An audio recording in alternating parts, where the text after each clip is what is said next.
දිශාවෙන් ජෙරුසලමට ඇතුල් වෙද්දී ජෙරුසලම් දේව මන්දිරය ඊටාම මනරම් විදියට හරිම ලස්සනට පේන දසුනක්. අපේ අතර සහෝදර සහෝදරියනි ආදරණීය දූ දරුවනි සාමාන්‍ය සමයේ 33 වන ඉරුදිනට පාතපද්දී අද ශුද්‍ර ලෝක්තුමාගේ සුවිශේෂයෙන් උපුටාගත්ත හරිම හුරු පුරුදු ශුද්ධ සුපෝතකටයි ඔබ මම සවන් දෙන්නේ. දේව මාලිගාවේ මනහර බව. ස්වාමීන් වහන්සේ ජයග්‍රාහී මරණය සඳහා ජෙරුසලමට වැඩම කරද්දී මෙන්න ජෙරුසලමේ වැසියෝ ස්වාමීන් වහන්සේට කියනවා ස්වාමිනී බලන්න ජෙරුසලම් දේව මන්දිරය දෙවියන් වැඩවසන ස්ථානය කොච්චර ලස්සනද කොච්චර මනරම්ද. ජෙරුසලම් දේව මන්දිරය හරි පුදුමාකාර තැනක්. මේ ජෙරුසලම් දේව මන්දිරයේ ඉතිහාසය පිළිබඳව ඔබත් එක්ක චුටක් බෙදාගත්තොත් ජෙරුසලම් දේව මන්දිරයේ ගොඩනගන්න ඒ ඉඩම් ඒ වගේම අමුද්‍රව්‍ය මේ හැම දෙයක්ම එකතු කරන්නේ මේ ඉඩම මිලදී ගන්නේ දාවිත් රජතුමා. ඊශ්‍රායෙල් වංශ කතාවේ ප්‍රබල ස්ථානයක් සනිටුවන් කරපු දාවිත් රජතුමා. හැබැයි අවාසනාවන්තකම කියලා කියන්නේ දාවිත් රජතුමා ඔහුට බැරි වුණා ජෙරුසලම් දේව මන්දිරය ගොඩනගන්න. ඔහු අවශ්‍ය කරන පහසුකම් අවශ්‍ය කරන ඒ යටිතල පහසුකම් ඔහුට සකස ගන්නට සූදානම් කරන්නට හැකියාව තිබුණත් ඒ ගොඩනැගීමේ කාර්යයට ඔහුට දායක වෙන්නට බැරි වුණා.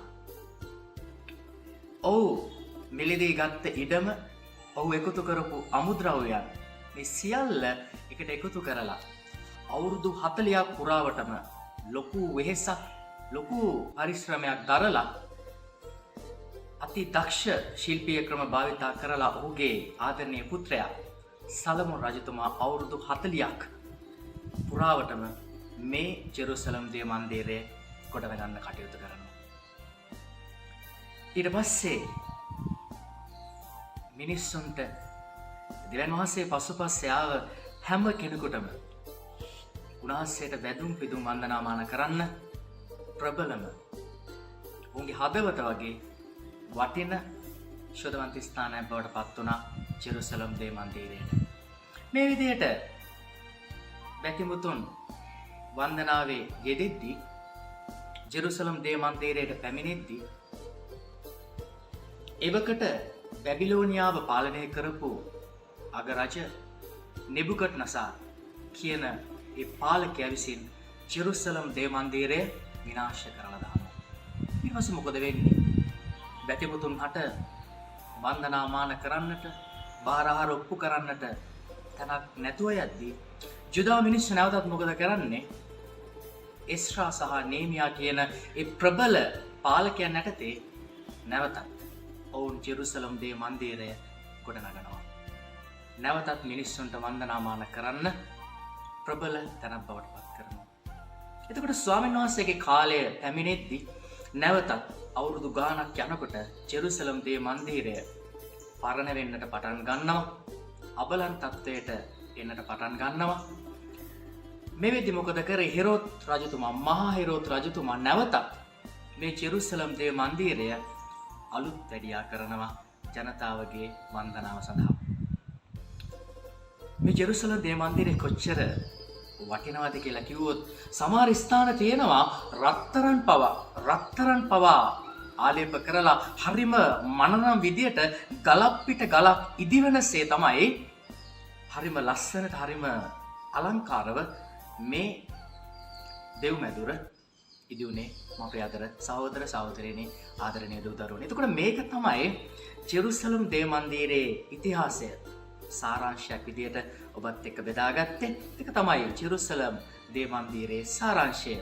කෙටියෙන්ම ජෙරුසලම් දේව මන්දිරය පිළිබඳව ඉදිරිපත් කරොත්. එතකොට බලන්න දාවිත් රජතුමාගේ ඉඳලා කී දෙනෙක් මේ ජෙරුසලම් දේව මන්දිරය ගොඩනගන්න මේ අලංකාරත්වය මේ දේවල් පවත්වාගෙන යන්න කොච්චර දෙනෙක් කටයුතු කරන්නට ඇත.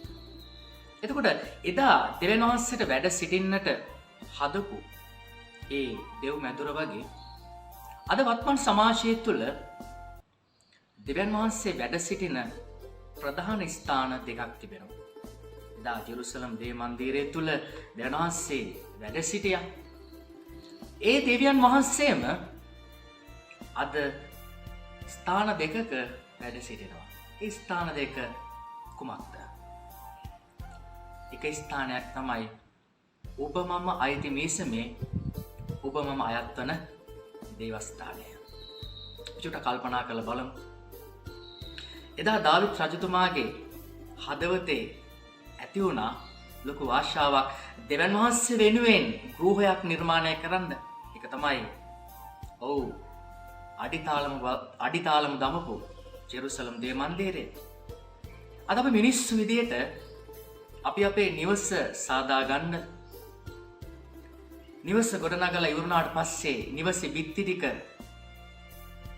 තීන් තාලෙප කරගන්නට, පොළවට මාබල් ටික අල්ල ගන්නට, ගේ වට කරලා තාප්පයක් නිර්මාණය කරන්නට, ඒ තාප්පේ තීන් තාලෙප කරන්නට, මල් පැල හිටවන්නට, පීලි දාන්නට අපි කොච්චර කටයුතු කරන්නද, කොච්චර වෙහෙස මහන්සි වෙනවද? නිවසට වැලි ටිකක් ආවත් ඒ ටික අතු ගාලා දාන්න, මකුණු දැල් ටික කඩලා ගේ පවිත්‍ර කරන්නට, පිරිසිදු කරන්න අපි දෛනික ජීවිතේ කොච්චර අපි වෙහෙස මහන්සි වෙනවද? අද මම ඔබෙන් ප්‍රශ්නයක් අහුවොත් ඒ උනන්දුවේ කැපවීම ඔබේ මගේ ගමේ පල්ලිය පිරිසිදු තියාගන්නට, පල්ලි වෙනුවෙන් කැපවන්නට, වැයවන්නට ඒ හදවත අද ඔබට මට තිබෙනවද? අද අපි බොහෝ වෙලාවට ඉරුදින දේවස්ථානයට යනවා පූජාව සඳහා. අපි නැවතත් ආයේ දේවස්ථානයට යන්නේ ඊළඟ ඉරිදා. සතියේ මැද දවස් දෙකක් දේවස්ථානයට ගිහිල්ලා දේවස්ථානයේ අතුපතු ගන්න, මල් පැලයකට වතුර ටිකක් දාන්න, මකුණු දැලක් කඩන්න කීයෙන් කී දෙනාටද දෙවනාසේ වැඩ වස්සන ඒ සුදු ගෘහය අද අලංකාරව තියාගන්න අපි කීයෙන් කී දෙනාද උත්සාහ කරන්නේ? ඒ එක ස්ථානයක් දෙවියන් වහන්සේ වැඩ සිටින. අනිත් ස්ථානය කොතනද? අනිත් ස්ථානය තමයි ඔබේ මගේ ජීවිතේ නැමැති දේව මන්දිරය. සුදු බයිබලයේ තුල ස්වාමීන් වහන්සේ පැහැදිලිව කියනවා ශුද්ධාත්මයන්න් වැඩවසන දේව මන්දිරය ඔබේ මගේ ශරීරය. ඔබේ මගේ ශරීරය නැමැති දේව මන්දිරය තුල තමයි ශුද්ධාත්මයන් වහන්සේ වාසය කරන්නේ. බලන්න අද ලංකාව තුල කොච්චර මත්ද්‍රව්‍යයන් පොලිසිය අතට අහු වෙනවද? අද මත්ද්‍රව්‍ය අලෙවි කරන මිනිස්සු කොච්චර ඉන්නවද? අද මත්පැන් පානය කරන මිනිස්සු කොච්චර ඉන්නවද? අද දුම්වැඩි පානය කරන මිනිස්සු කොච්චර ඉන්නවද? අද වෙළඳ දැන්වීම මරා කොච්චර මිනිස්සුන්ව දැනුවත් කරනවද? දුම්වැඩි පානය කිරීම අපේ පෙනහළු විනාශ කරලා දානවා. මත්පැන් පානය කිරීම නිසා ආත්මාව සම්පූර්ණයෙන්ම විනාශ වෙනවා. එතකොට මත්පැන් පානය කරනවා කියලා කියන්නේ අපි අපේ ශරීරය විනාශ කර ගැනීමක්. එහෙනම් මත්පැන් පානය කරන හැම කෙනෙක්ම අද දවසේ හිතන්නට ඕනේ මේ මත්පැන් පානය කිරීම තුළ අපි විනාශ කරන්නේ අපේ ජීවිතේ නෙමෙයි. දෙවියන් වහන්සේට වැඩ සිටින්නට තියෙන උන්වහන්සේගේ ආත්මයන් වහන්සේගේ මන්දිරය වන දෙව්මැදුරයි අපි මේ මත්පැන් පානය කිරීම තුළ, ඒ කුඩු ටික තුළ, ඒ ගංජා ටික තුළ, ඒ හෙරෝයින් ටික තුළ අපි විනාශ කරලා දාන්නේ ඒ දෙව්මැදුරයි. ඒක නිසා එදා ජෙරුසලම් දේව මන්දිරය අලංකාරව තියාගන්නට ඒ මනහර බව මිනිස්සු දැක්කා වගේ අද අපේ ගමේ පල්ලියේ මනහර බව අපිට දකින්නට නම් අපේ ගමේ පල්ලිය අපි ආරක්ෂා කරගනිමු, අපි පිරිසිදුව තියාගනිමු. ඒ වගේම ශුද්ධාත්මයන් වහන්සේගේ මන්දිරය වන අපේ මේ ශරීරය අපි පිරිසිදුව ලස්සනට අලංකාරව තියාගනිමු. ඔබට ජෙස්පීටයි.